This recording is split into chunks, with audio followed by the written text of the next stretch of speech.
Another day, another Bluetooth speaker ang ating re-reviewin guys. Hindi lang isa kundi dalawa. Pero alam nyo ba na ang price nito ay nasa 350 lang, dalawa na? Or mas mababa pa ng konti sa 350? Itong maliit na Bluetooth speaker na to, ang model nito is W15. Nasa around 150 plus po ito. At ito namang wireless speaker. Wala pong brand. Pero yung model niya is BT100. Soundbar style po ito. Nasa 200 po ito or more or less. At ito na po yung ating speaker na unbox ko na. Sa packaging naman po ay wala naman po silang special na kasama kundi itong USB Type-C charging cable. So unahin natin itong W15. Ano nga bang pwedeng i-offer sa atin ng speaker na to na nagkakahalagang 150 plus? So syempre sa front, naka-metal grill din naman siya, maganda. Tapos ito yung kanilang brand or model. Tapos isa sa nagustuhan ko dito is meron siyang cellphone stand. Kaya kung mahilig ka manood ng movie or magpatugtog habang nakapatong dito yung cellphone ay okay ito. Dito sa taas na dito yung kanyang mga function button. So makapal din po ang pagka-plastic niya. Tapos dito, meron siyang lanyard. So, pwede nyo pong ihang or isabit yung speaker. So, sa ilalim, wala po siyang rubber foot. Kaya, expect nyo na medyo magalaw siya kung mabase yung kanta nyo.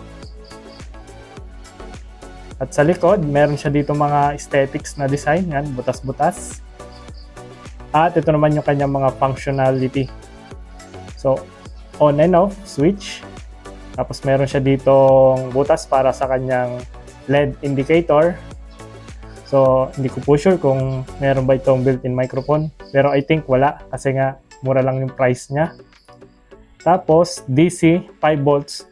So, charging input niya Type-C. Ito ang mga kagandahan ngayon sa mga mumurahing Bluetooth speaker. Naka-Type-C na din siya. Medyo hindi na siya hassle i-charge. Tapos, TF card or SD card. And then, USB. Kung gusto nyo gumamit ng USB sa pag-play ng music. So, single driver lang po siya. Ibig sabihin mono. Ito namang speaker na to na nagpa-price range ng around 200 is soundbar yung kanyang style. So, sa front, may metal grill. Wala siyang emblem or logo. Meaning nito, direct sa company. Kaya mura. So, dalawang speaker. Left and right. Kaya stereo ang tunog niya. Tapos, meron siya ditong dalawang passive radiator na may RGB lights. So sa ilalim, okay, meron siyang rubber foot. Sa gilid, wala. Sa taas, nandito yung ilang function button niya. At dito sa likod, nandito ang kanyang functionality. So okay siya, meron siyang auxiliary in, DC 5 volts, so Type-C na din, kaya goods na goods. TF card or SD card and USB. Ngayon naman guys ay buhayin na natin itong mga Bluetooth speaker na to.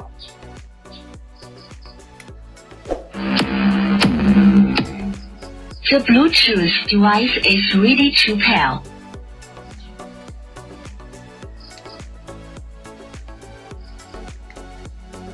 Bluetooth mode. Okay, narinig natin sila pareho at ang masasabi ko ay masakit sa tenga yung pop-up sound nito. And then ito, sakto lang, okay lang. Okay, connected na ako dito kay W15 via Bluetooth at around 50% muna yung volume natin.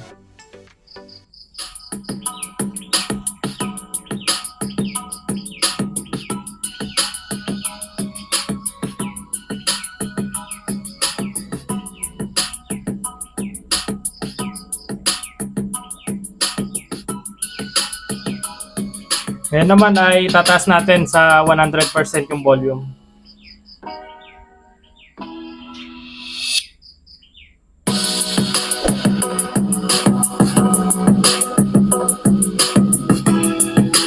So medyo sabog na siya. Kaya hindi ko na 100%.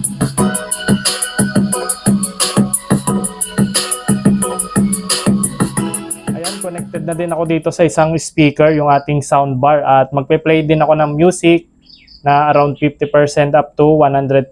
Same music lang po dun sa ating W15.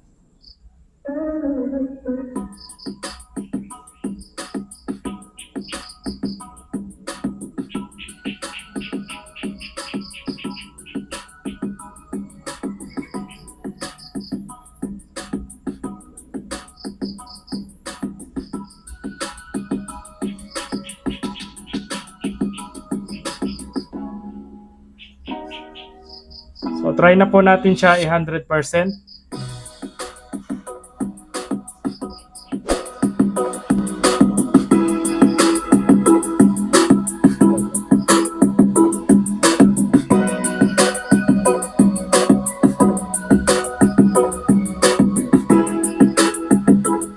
So ayun, sa sound quality ay sa tingin ko mas fuller yung tunog nito. Mas malakas siya, even single driver lang siya. Yun nga lang, pag tinodo natin siya ay medyo basag na yung speaker or maaring masira yung speaker. So ayun, lobat pa. So ito, kailangan to gamitan ng equalizer, yung phone natin, para mapalabas natin yung ganda ng tunog niya. Pero pag yung default or yung stock lang na tunog, medyo mahina po siya. So try pa natin sa ibang music.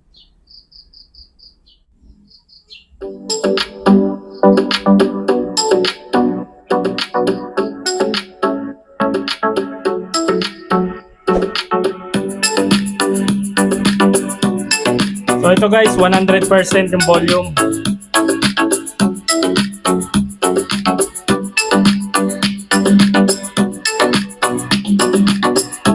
Ito naman yung soundbar, 100% natin ang volume niyan.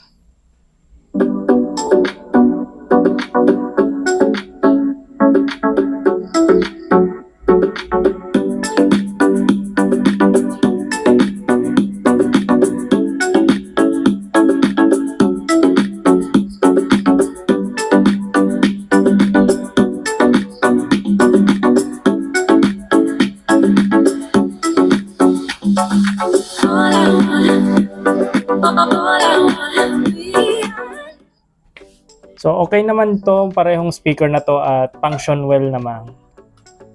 So ito, mas nagustuhan ko yung tunog nito, mas fuller.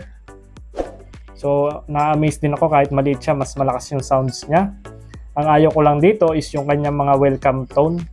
At pag yung kumonek na yung phone natin sa kanya, sobrang lakas ng kanyang voice pop-up. So yun lang yung ayaw ko dito. Pero sa presyo naman ay gustong gusto ko kasi around 150 lang, napakamura. Ito namang soundbar ay maganda siya gamitin lalo na paggabi. Gawa nung RGB lights niya. So ito, magandang ipatong sa mga matataas na part or sa mga cabinet. So gagamitan ko na lang ng equalizer to para mas ma-improve yung sound quality niya. So comfortable, mas okay to. Kung gusto nyo naman naka-display, maganda pang display, mas maganda rin to. At sa price naman niyang 200 ay siguradong hindi ka natalo dito. So overall ay sa halagang 350 pesos ay nag-perform naman po sila ng maayos.